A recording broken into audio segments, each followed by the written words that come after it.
इदं वच्मि सत्यं वच्मि अवात्वं माम् अवावक्तरम् अवाश्रोतरम् अवादातरम् अवाधातरम् अवानुषणम् अवाशिषम् अवापश्चात् अवापुरस्तात् अवोत्तरतात् अवादक्षिणतात् अवाचोर्ध्वतात् अवाधरतात् सर्वतो मां पाहि पाहि समन्तात् त्वं वाङ्मयस्त्वं चिन्मयः त्वम् आनन्दमयस्त्वं ब्रह्ममयः त्वं सच्चिदानन्दद्वितीयोऽसि त्वं प्रत्यक्षं ब्रह्मासि त्वं ज्ञानमयो विज्ञानमयोऽसि सर्वं जगदिदं त्वतो जायते सर्वं जगदिदं त्वतस्तिष्ठति सर्वं जगदिदं त्वयि लयमेष्यति सर्वं जगदिदं त्वयि प्रत्येति त्वं भूमिरपो अनलो अनिलो नभः त्वं चत्वारि वाक्पदानि त्वं गुणत्रयातीतः त्वं देहत्रयातीतः त्वं कालत्रयातीतः त्वं मूलाधारस्थितोऽसि नित्यम्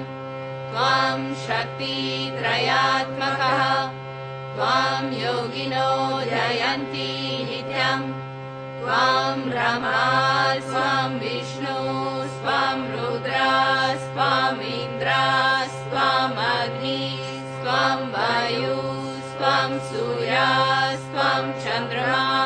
स्वं ब्रह्मा भूर्भुवः स्वरों गणादीं पूर्वमुच्चार्य वर्णादीं तदनन्तरम्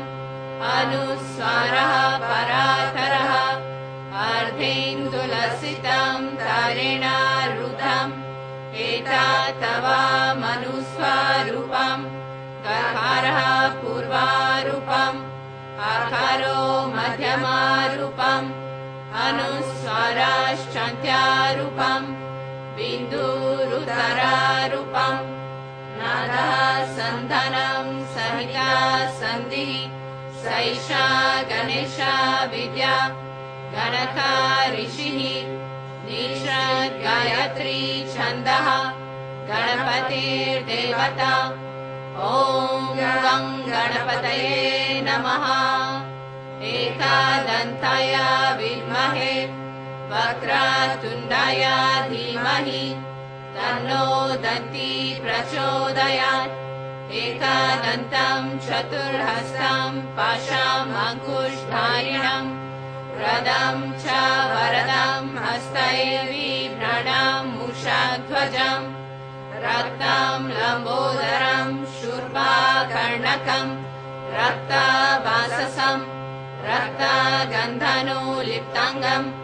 रक्तपुष्पैः सुपूजितं भक्तानुकम्पिनं देवं जगत्कारणम् अच्युतम्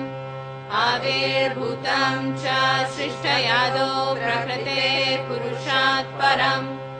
एवं ध्यायति यो नित्यं सः योगी योगिनां वरः